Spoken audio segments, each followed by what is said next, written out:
Like, is it feasible to build a home from ground up in a year? A lot of people find that that's not feasible. But with the offsite solution, you can really accomplish really major things on your property in a very short amount of time.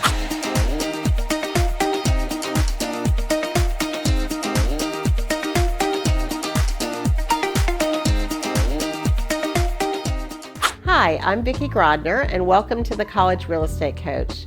We are thrilled to have a really interesting guest with us today, Stratton Tingle, who's the Director of Market Development and Strategic Partnerships with Wind River Built. This is a topic I'm personally interested in because we have so many parents and alumni and investors who want to come into college towns and ask about ways to add tiny home communities or how to perhaps use more strategic builds such as modular homes when they're looking to come into a college town. And so I did a little research and I found my new friend Stratton and his fabulous company, Wind River Built. They are out of Cleveland, Tennessee, and they do all the things. So I'm going to let Stratton tell us a little bit about the company now. But welcome, Stratton. We're glad you're here. Thank you for having me. It's great to be here. And so talk to me, I guess, generally about Wind River Built and what you guys do, how long you've been around, and let's just start there. Yeah, so feel free to cut me off at any point. I can start going on Wind River Built and our history for a long time. But ultimately, it's a really cool startup that started when Travis Pike, our founder, built a tiny home for himself and his wife. It was a 180 square foot, extremely tiny home as their first home. That He is built it tiny, in, yes. it is very tiny. He built it in the driveway, his father's driveway. Okay. And it worked out really well for them. And friends asked them to build them one, and friends asked them to build them one, and it started snowballing. And eventually, 8 or 9 years later, it was a group of 30 folks building around 30 tiny homes per year Okay. out of a 10,000 square foot manufacturing facility in Appleton, Tennessee. So it had grown from a driveway to an open air pole barn to a manufacturing facility. And then in May of 2024, we grew into our new 100,000 square foot manufacturing facility. Wow. And we have the ability to produce around 200 homes or modules per year out of this facility. So the growth has been phenomenal. It really has a grassroots beginnings, and our early clients were very indicative of individuals who are interested in tiny home living and off-grid living a lot of times, and Right. minimalist and growing their experience with living outdoors more than caring so much about space indoors, and really environmentally focused people. So that's kind of what our clientele looked like in the early days. And now that Yes. we're producing on such a volume level, we've grown our markets, grown our clientele, and grown the company into more traditional living. But also, we still have a heart for real tiny home user and the folks that are interested in more minimal living. Well, and how have tiny homes evolved? Because I think back when people were first building those, they were on trailers, right? They were on beds. I don't know if that's the right term, but a trailer bed or whatever. And now we see more and more that are actually on permanent structures, right? So can you talk about that a Yeah. little bit? Yeah, absolutely. So there's a few things that I like to try to make really clear to people on the front end of having a Great. conversation with Wind River Built. And that is the fact that we build two very different and distinct products. We Okay. build tiny homes on wheels, which is what our company was founded on. And those are structures that are built on a steel chassis Okay. that we actually manufacture ourselves, and that ends up being a trailer that can move down the road. There's a lot of specific guidelines that govern the park model RV or tiny home category. It's built to an RVIA or an ANSI code, and that goes Okay. really deep into the specifics of what that is. Yeah, but that's different than if you were building like a home on a structure. Is that kind of where you're It going? is. It Yes. is. And so these tiny homes on wheels are technically considered RVs or recreational vehicles. Okay. They come with a VIN number, they're titled as such, and they're personal property. Interesting. So generally, a tiny home on wheels, what most people think of as tiny homes, are technically called park model RVs. And the way you're going to finance that is the same way that you're going to finance an RV. So it's going to be with cash. It's going to be a personal loan with a much, shorter payback time and a higher interest rate than you would find at like a mortgage. And so therefore, they're not really appropriate in a lot of municipalities for full-time living. Right. And we believe that they are built totally appropriately for full-time living. It's just that the codes haven't caught up to what we're really building. I And see. so that's one product. The other product that we build is modular homes. And a modular home is built to ICC standard, so IRC or IBC, commercial or residential code, just like any building on any plot of land would be built. Okay. We just happen to build it off-site. So I prefer to use the term off-site construction Okay. to the term modular because modular gets confusing for a lot of people. Right. Some people think that's like a manufactured home, like a yes, and that it's not. It's not that. That's correct.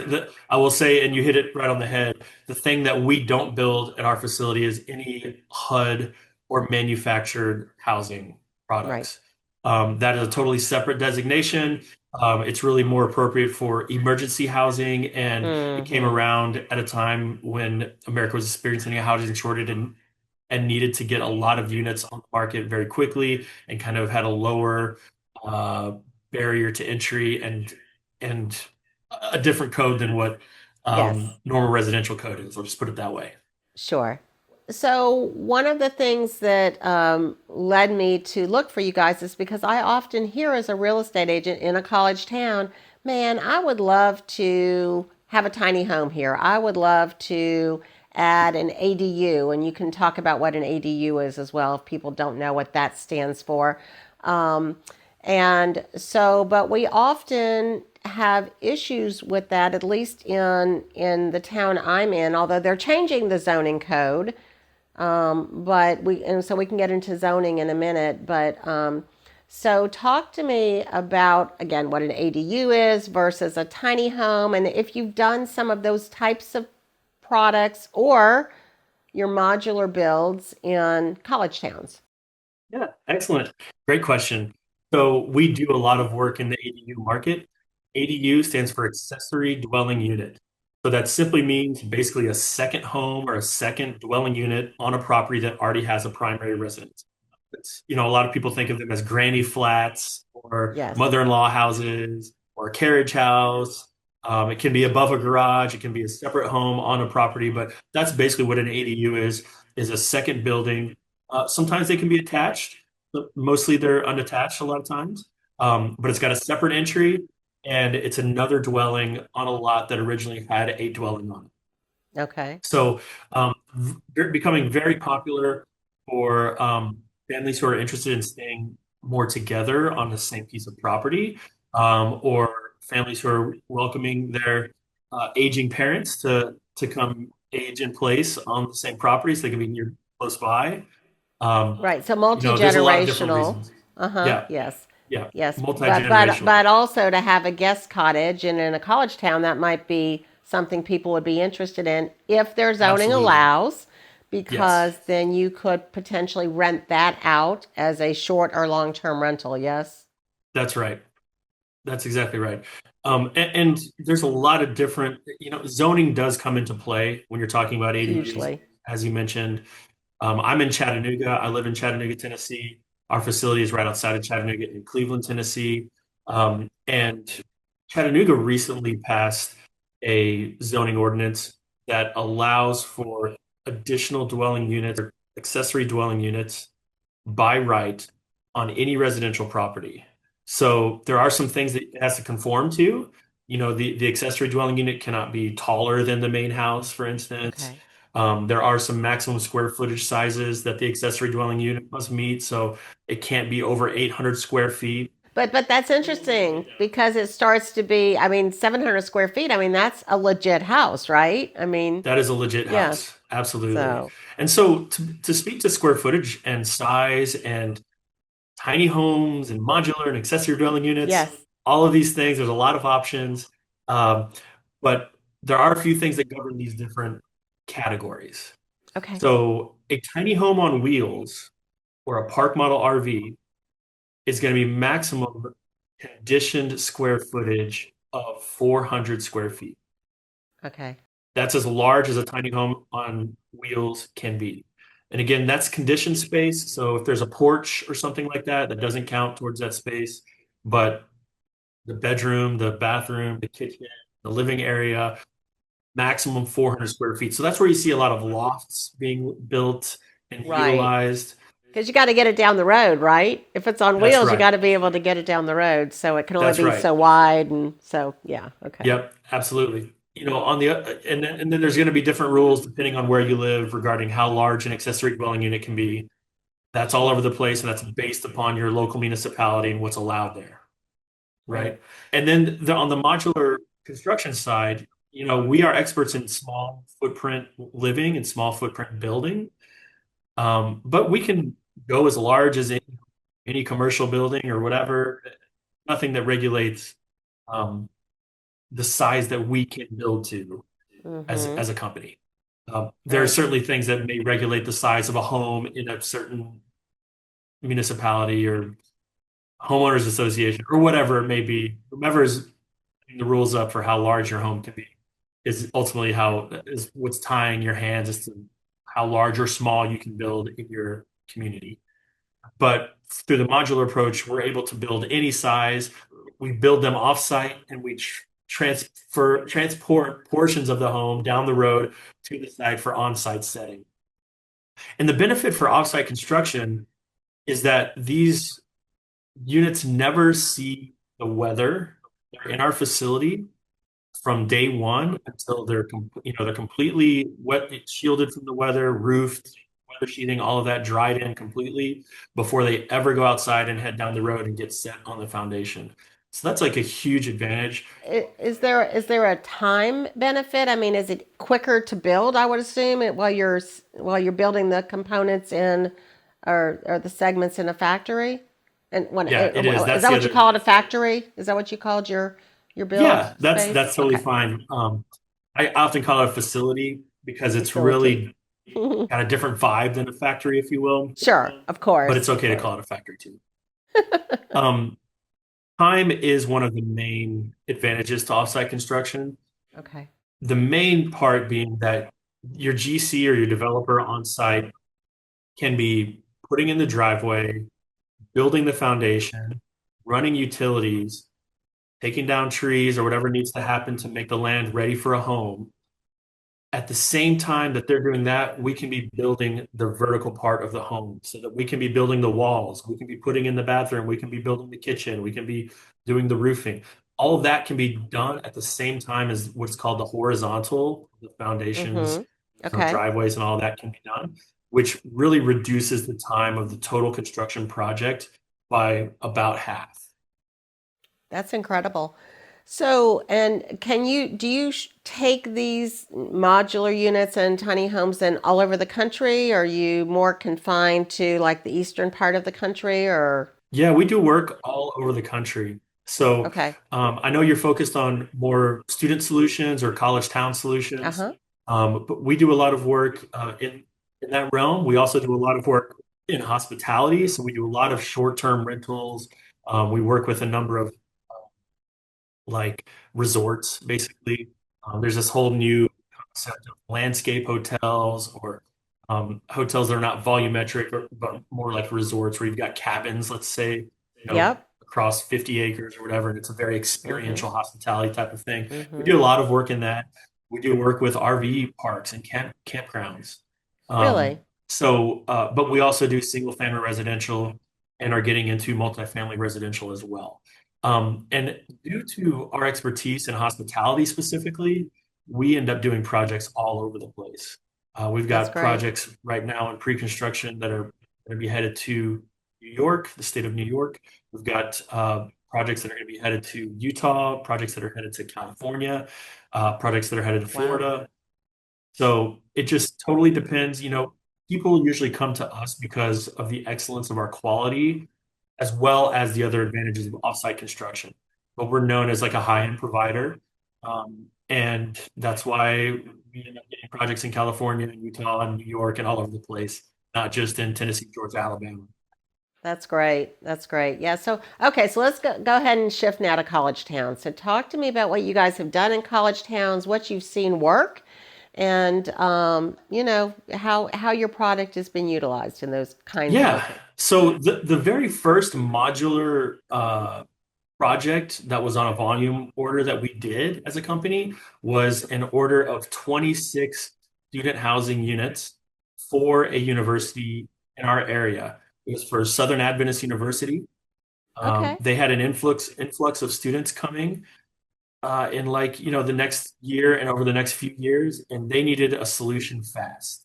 So they approached us with an idea. We ultimately brought them 104 new beds in 9 months.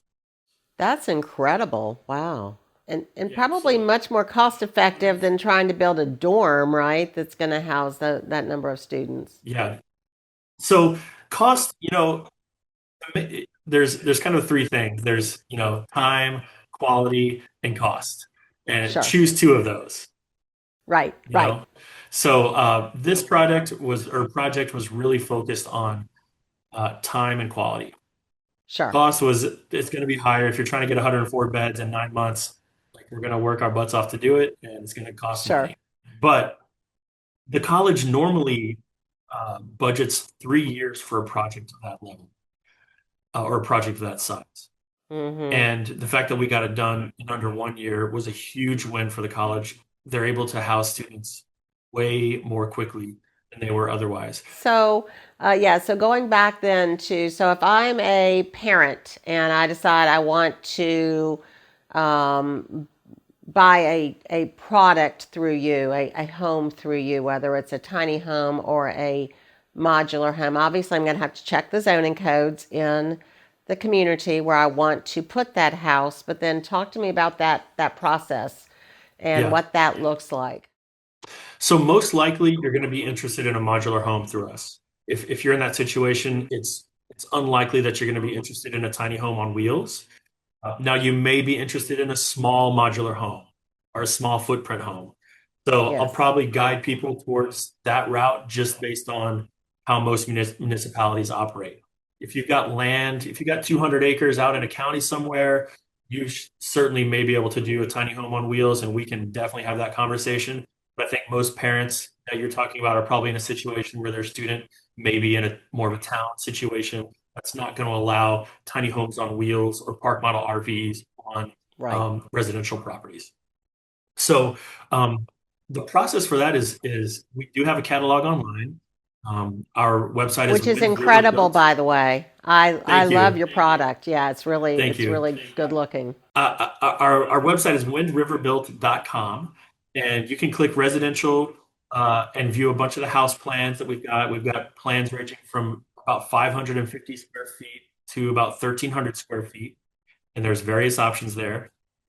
You can also look at our hospitality tab, which is going to be a little bit of a different focus on who that end customer is, but we honestly have a lot of people buying our hospitality units as accessory dwelling units.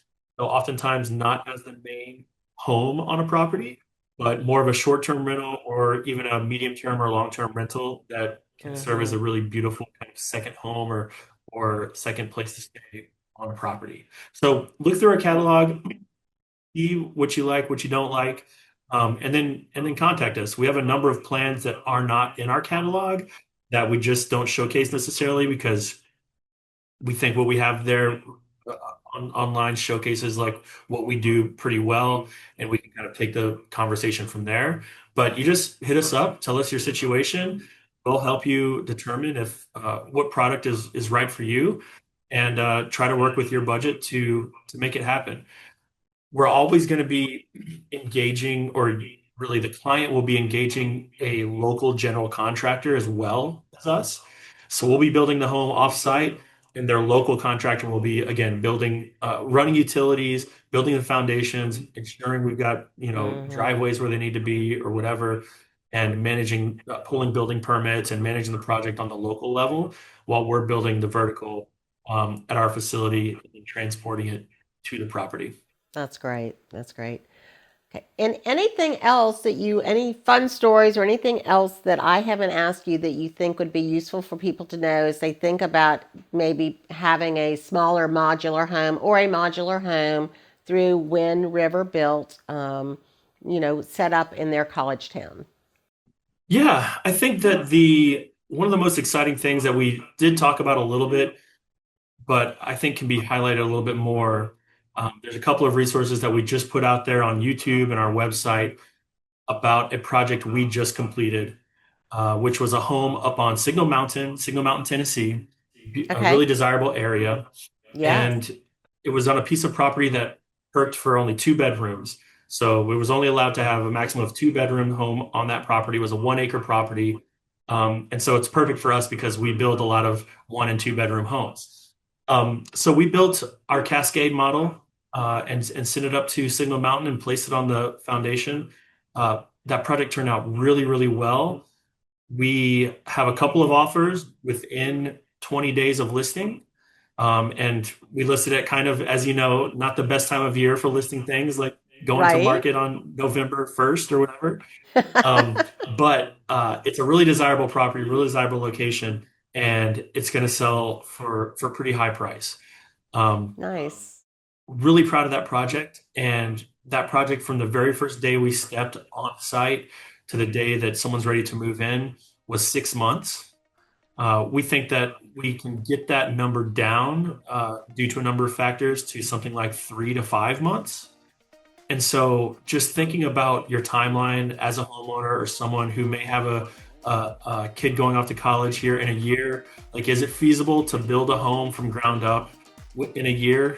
A lot of people find that that's not feasible. But with the offsite solution, you can really accomplish really major things on your property in a very short amount of time. I love that. That's great. Well, Stratton, thank you so much. I'm excited. I want to come see you in Cleveland, so Yeah, we come may up. have I'd to love to plan give a you a field tour. trip. Great, great. Thank you so much, and thank you to Wind River Built Homes. And this is the College Real Estate Coach.